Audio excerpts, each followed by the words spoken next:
Imaginez un instant que vous êtes un ingénieur système à la NASA, assis dans une salle de contrôle sombre, entouré d'écrans vacillants et du ronronnement discret de serveurs ultra puissants. Pendant des années, on vous a appris à vous attendre au prévisible, vous savez comment les étoiles naissent, vous savez comment les galaxies tournent, et vous savez pertinemment comment le Big Bang est censé avoir mis l'univers en mouvement. Mais soudain, une notification retentit sur votre écran. Un signal vient d'arriver du coin le plus profond et le plus obscur de l'univers observable. Il a voyagé pendant 13 milliards d'années-lumière à travers le vide glacial de l'espace, transportant des informations d'une époque où les premières étoiles commençaient à peine à scintiller. Mais alors que les données commencent à s'afficher, votre cœur s'arrête. Ce n'est pas une rafale de rayonnement aléatoire ou une signature thermique classique. Ce signal montre quelque chose qui ne devrait pas exister. Il montre une structure massive, totalement formée et incroyablement complexe. Bien trop vieille pour la chronologie de notre univers.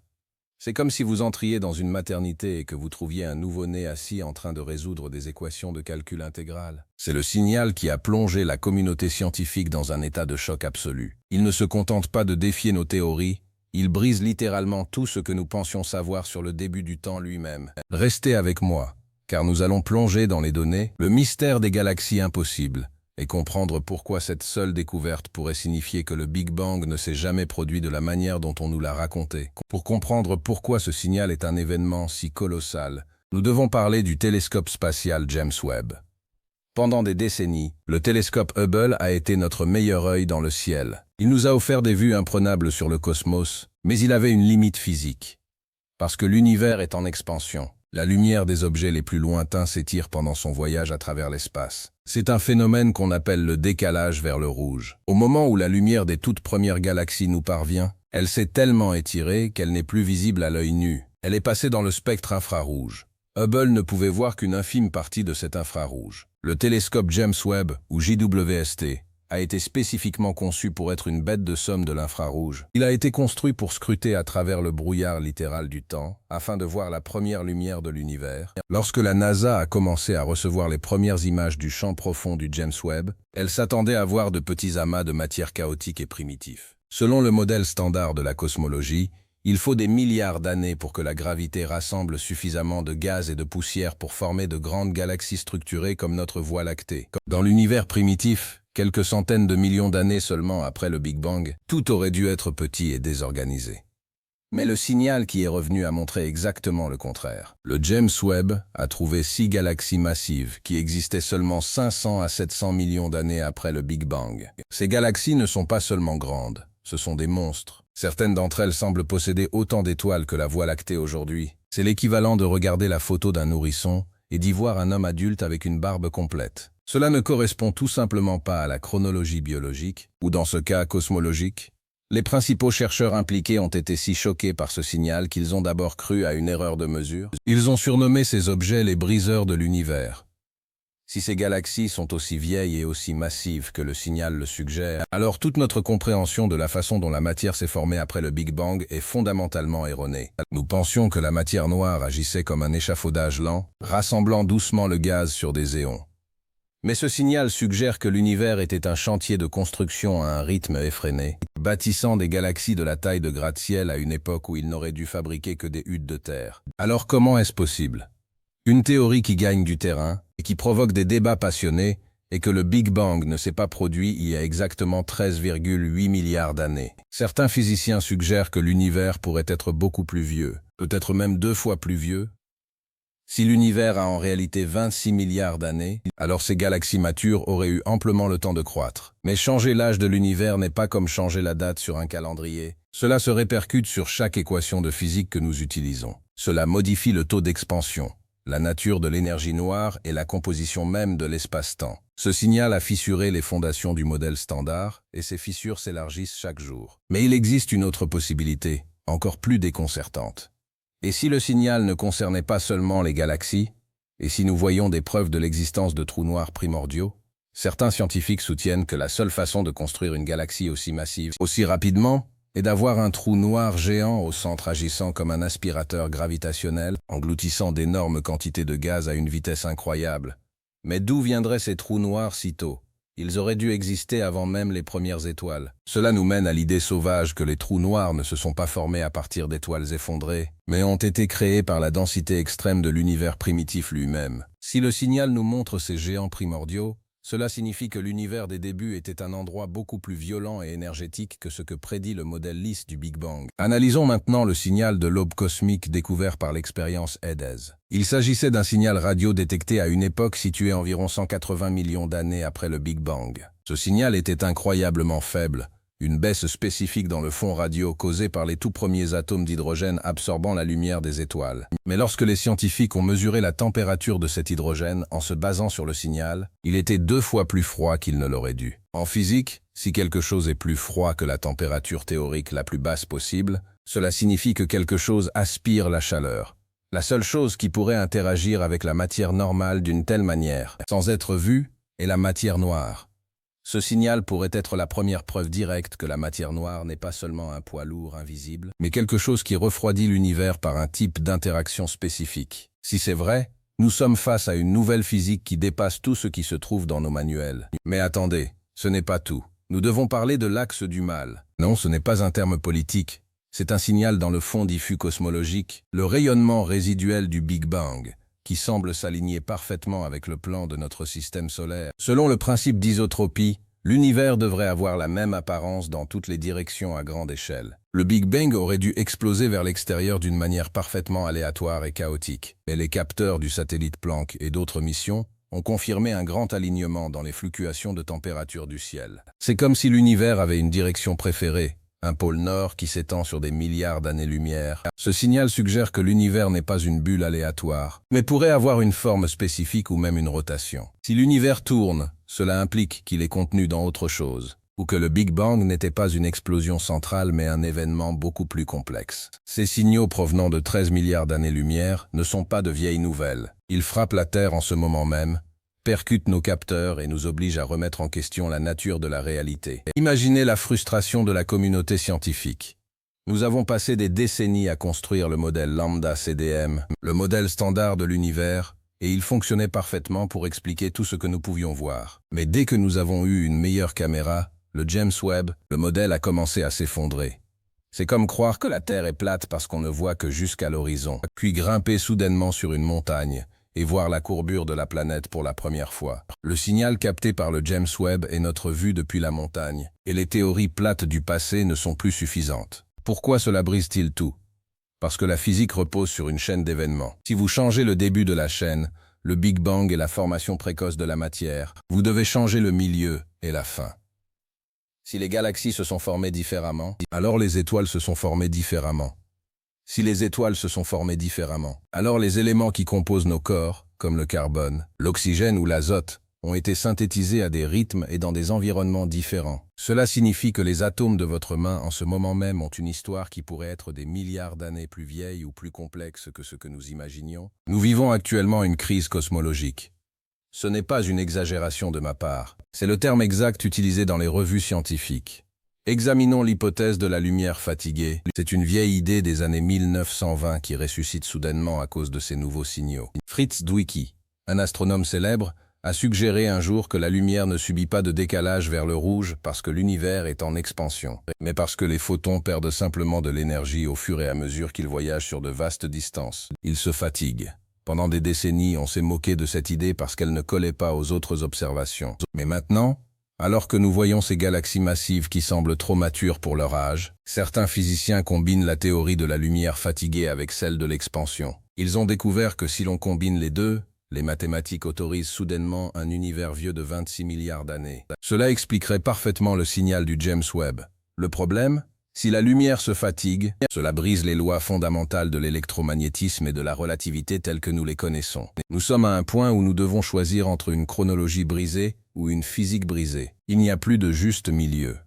Il y a aussi le signal des quasars. Les quasars sont les objets les plus brillants de l'univers, alimentés par des trous noirs supermassifs au centre des galaxies. Nous avons reçu des signaux de quasars qui existaient seulement 600 millions d'années après le Big Bang, et ils sont déjà alimentés par des trous noirs faisant 1 milliard de fois la masse du Soleil. Pour qu'un trou noir devienne aussi gros, il aurait dû avaler l'équivalent d'une étoile entière tous les quelques années, sans s'arrêter, depuis le début des temps.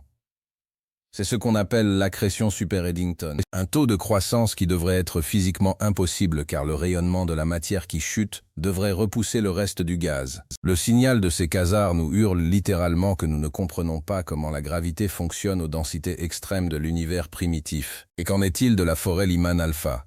Il s'agit d'un motif dans le signal lumineux de quasars lointains qui montre la quantité d'hydrogène neutre présente dans l'espace entre nous et la source. En étudiant cela, nous pouvons voir la réionisation de l'univers, le moment où les premières étoiles se sont allumées et ont dissipé le brouillard sombre d'hydrogène. Les signaux que nous recevons maintenant montrent que ce processus s'est produit beaucoup plus tôt et de manière plus inégale que prévu. C'était comme un gigantesque feu d'artifice cosmique où l'univers tout entier s'est illuminé en une vague chaotique et rapide. Cela suggère que les premières étoiles n'étaient pas de petits soleils bleus, mais des étoiles de population 3, des monstres des centaines de fois plus grands que notre Soleil qui ne vivait que quelques millions d'années avant d'exploser. Ces étoiles auraient été les graines des galaxies massives vues par le web, mais nous n'avons pas encore trouvé un seul signal direct d'une de ces étoiles de population 3. Elles sont le chaînon manquant du cosmos. Pensez à la distance colossale impliquée ici. 13 milliards d'années-lumière. La lumière voyage à 300 000 km par seconde. Dans le temps qu'il vous a fallu pour respirer à l'instant, la lumière a parcouru des millions de kilomètres. Imaginez maintenant cette lumière voyageant pendant 13 milliards d'années. Elle est passée à travers des amas de galaxies, a été déformée par la gravité de trous noirs et a survécu à l'expansion de l'espace lui-même. Lorsqu'elle frappe enfin les miroirs plaqués or du James Webb, elle transporte l'ultime capsule temporelle.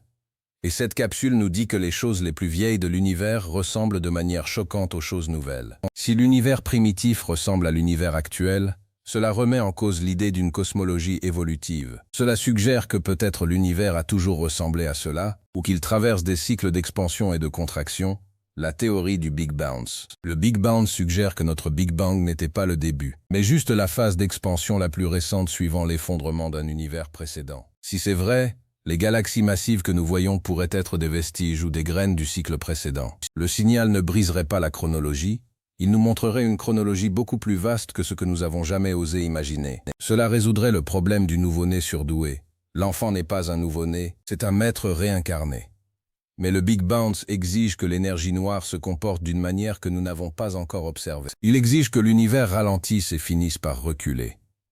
Parlons de la tension de Hubble. Il existe un conflit entre deux méthodes différentes de mesure de la vitesse d'expansion de l'univers. L'une consiste à regarder l'univers local, les étoiles et les supernovas proches. L'autre consiste à regarder l'univers profond, le signal du fond diffus cosmologique datant d'il y a 13 milliards d'années. Ces deux méthodes donnent des résultats différents. Ils ne sont pas seulement légèrement différents, ils sont statistiquement incompatibles. Cette tension nous indique qu'il manque une pièce fondamentale au puzzle. C'est peut-être un nouveau type de particule, une radiation sombre qui existait dans l'univers primitif, ou peut-être que la force de la gravité elle-même change au fil des milliards d'années. Le signal du passé lointain tire littéralement sur le signal du présent, et le pont entre eux, nos lois physiques actuelles, est en train de céder. Cela nous amène à la partie la plus controversée de ces nouveaux signaux. Si l'univers ne correspond pas au modèle du Big Bang, cela signifie-t-il que le Big Bang ne s'est jamais produit? Pas nécessairement. La plupart des scientifiques s'accordent à dire que l'univers a été autrefois très chaud et très dense. Mais la théorie de l'inflation, l'idée que l'univers s'est étendu plus vite que la lumière dans sa première fraction de seconde, est sous le feu des critiques. Les signaux du James Webb montrent un univers beaucoup trop régulier et structuré pour le modèle d'inflation chaotique. Si nous perdons l'inflation, nous perdons notre meilleure explication sur la raison pour laquelle l'univers a la même apparence dans toutes les directions. Nous revenons à la case départ. Nous regardons un ciel qui n'a aucun sens selon nos calculs actuels. Réfléchissez à l'impact que cela a sur notre place dans l'univers. Nous avons toujours eu l'impression d'être assis à la fin d'une histoire longue et claire. Nous venons des étoiles. Les étoiles viennent du gaz. Et le gaz vient du Big Bang. C'est une histoire soignée. Mais le signal provenant de 13 milliards d'années-lumière nous dit que l'intrigue est beaucoup plus mystérieuse. C'est comme si nous trouvions un chapitre manquant au début d'un livre qui change le sens de toute l'histoire. Nous ne sommes pas seulement de la poussière d'étoiles. Nous pourrions être le produit d'un processus cosmique beaucoup plus ancien et étrange que nous n'avons pas encore nommé. Et qu'en est-il du signal de l'eau? Récemment, des astronomes ont détecté le signal de vapeur d'eau dans une galaxie située à 13,1 milliards d'années-lumière. L'eau est composée d'hydrogène et d'oxygène. L'hydrogène a été créé lors du Big Bang, mais l'oxygène n'est créé qu'au cœur des étoiles mourantes. Pour qu'il y ait assez de vapeur d'eau pour être détectée aussi loin dans le temps, une génération d'étoiles a déjà dû vivre, mourir et exploser pour ensemencer la galaxie en oxygène. Cela a dû se produire dans une fenêtre de temps incroyablement courte. Le signal montre que la chimie cosmique se déroulait à une vitesse fulgurante. La vie, ou du moins ses ingrédients, aurait pu être possible presque immédiatement après que l'univers soit devenu transparent. Cela repousse la recherche de la vie de milliards d'années à seulement quelques centaines de millions. Cela nous mène au principe anthropique. Certains suggèrent que l'univers est réglé de manière précise pour la vie. Si ces premières galaxies se sont formées si efficacement et ont ensemencé l'univers avec des éléments lourds si rapidement, il semble presque que l'univers attendait de créer des planètes et la vie. Les signaux que nous recevons ne concernent pas seulement le gaz froid et la gravité, ils concernent le potentiel même de l'existence. Si l'univers a brisé nos attentes en étant trop efficace pour fabriquer des galaxies, cela ouvre tout un nouveau royaume de questions sur la raison pour laquelle les constantes de la physique sont exactement ce qu'elles sont. La NASA et d'autres agences spatiales ajustent désormais leur stratégie future en fonction de ces signaux. Il y a une nouvelle impulsion pour LISA, un observatoire d'ondes gravitationnelles basé dans l'espace. Tandis que le James Webb voit la lumière, LISA entendra les ondulations de l'espace-temps. Ces ondes peuvent voyager à travers les âges sombres avant les premières étoiles. Les scientifiques espèrent qu'en écoutant l'univers primitif, ils pourront découvrir ce qui se passait réellement lorsque ces galaxies massives étaient en construction. Si les ondes gravitationnelles montrent que des trous noirs fusionnaient à un rythme fou il y a 13 milliards d'années, cela confirmera que l'univers primitif était une usine à trous noirs. Cela fournirait le moteur nécessaire pour expliquer les structures massives trouvées par le James Webb, mais pour l'instant, nous sommes dans une période de chaos créatif. Les physiciens théoriciens avancent des idées folles chaque jour. Dynamique newtonienne modifiée, désintégration de la matière noire, vitesse de la lumière variable. Tout le monde essaye d'être le prochain Einstein qui trouvera l'équation simple capable de donner un sens à tous ces signaux contradictoires. Les galaxies briseuses d'univers ne sont pas seulement un problème à résoudre, elles sont un cadeau. Elles sont la preuve que nous sommes à l'aube d'un changement de paradigme. Chaque fois que la science se casse, quelque chose de meilleur et de plus précis est construit à sa place. Imaginez être la première personne à résoudre véritablement cela. Imaginez trouver la raison pour laquelle le signal vieux de 13 milliards d'années a l'air si moderne. Ce serait un moment de pure révélation équivalent à la découverte du système solaire héliocentrique ou à la théorie de l'évolution. Nous regardons l'ADN du cosmos. Mais nous venons de réaliser que nous lisions le code à l'envers. Le télescope James Webb nous a fourni les données, mais c'est à notre curiosité collective d'en interpréter le sens. Ce qui est également intéressant, c'est la façon dont ces signaux affectent la perception du public sur l'espace. Pendant longtemps, nous pensions avoir tout compris. L'espace était une affaire classée. Mais maintenant, le mystère est de retour. Le public réalise que l'univers est encore sauvage. Il est encore plein de surprises qui peuvent faire gratter la tête d'un astrophysicien chevronné. C'est l'époque la plus excitante pour s'intéresser à l'espace depuis les missions Apollo. Nous explorons le passé lointain avec la même intensité que celle avec laquelle nous avons exploré la Lune. Pensez aux échos de lumière. Parfois, la lumière d'une explosion lointaine frappe un nuage de gaz et renvoie un écho vers nous. Nous recevons des échos de l'aube même des temps. Ces échos sont déformés, étirés et affaiblis, mais ils portent la vérité. La vérité est que l'univers est plus complexe, plus ancien et plus structuré que ce que nos modèles les plus simples permettaient. Que la réponse soit que l'univers est 2 fois plus vieux, que la matière noire est un agent de refroidissement ou que le Big Bang n'était qu'un rebond, le résultat est le même, notre ancien monde a disparu. Nous vivons maintenant dans un nouvel univers. Chaque fois que le James Webb pointe ses miroirs vers une zone de ciel apparemment vide, il trouve des milliers de galaxies. L'espace vide n'existe pas. Dans chaque direction où nous regardons, nous voyons le signal d'un passé animé, énergétique et massif. Les âges sombres n'ont jamais été vraiment sombres. Ils étaient juste cachés à nos vieux yeux. Maintenant que nous pouvons voir, nous réalisons que le berceau de l'univers était beaucoup plus peuplé et beaucoup plus mature que nous ne le soupçonnions. Alors, où allons-nous à partir de là? Les prochaines années seront une période d'observation intense. Nous avons besoin de plus de points de données. Nous devons trouver encore plus de ces briseurs d'univers pour voir s'ils sont la règle ou l'exception. Nous devons chercher des lentilles gravitationnelles, où un amas de galaxies au premier plan agit comme une loupe pour l'arrière-plan profond. Cela nous permet de voir ces galaxies impossibles avec une résolution encore plus élevée. Si nous voyons des bras spiraux et des disques organisés dans des galaxies vieilles de 13 milliards d'années, alors le modèle du Big Bang est officiellement mort.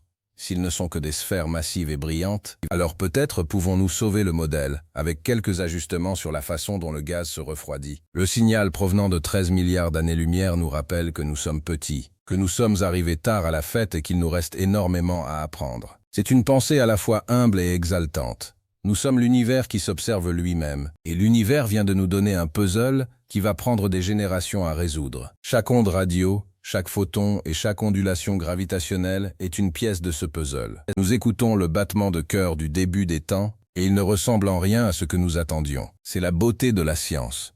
Nous ne cachons pas les parties brisées, nous nous appuyons dessus. Nous célébrons les signaux qui ne collent pas parce qu'ils sont les signes de l'inconnu, et c'est dans l'inconnu que se font tous les vrais progrès. La NASA n'a pas seulement trouvé un signal qui brise tout, elle a trouvé la porte d'entrée vers le prochain niveau de compréhension humaine. L'univers est beaucoup plus grand que nos théories, et il n'a pas peur de nous montrer à quel point nous avons tort. En regardant les étoiles ce soir, rappelez-vous que les points statiques que vous voyez ne sont que la surface. Derrière eux, dans l'infrarouge profond, se trouvent les briseurs d'univers, les fantômes massifs d'un passé qui ne devrait pas exister. Ils sont là en ce moment même, leur lumière tombe sur notre planète, portant le secret de la façon dont tout a vraiment commencé. Nous commençons à peine à lire les premiers mots de ce secret, et ces mots nous hurlent déjà de nous réveiller et de tout repenser. Merci de m'avoir accompagné dans ce voyage à travers 13 milliards d'années d'espace et de temps. C'est beaucoup à digérer, mais c'est ça qui est passionnant. Le cosmos ne livre pas ses secrets facilement, et c'est ce qui rend la quête si précieuse.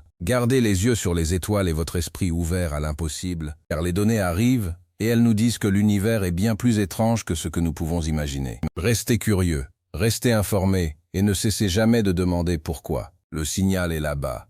Il nous suffit de continuer à l'écouter. On se retrouve dans la prochaine vidéo pour continuer à suivre les signaux qui réécrivent notre histoire.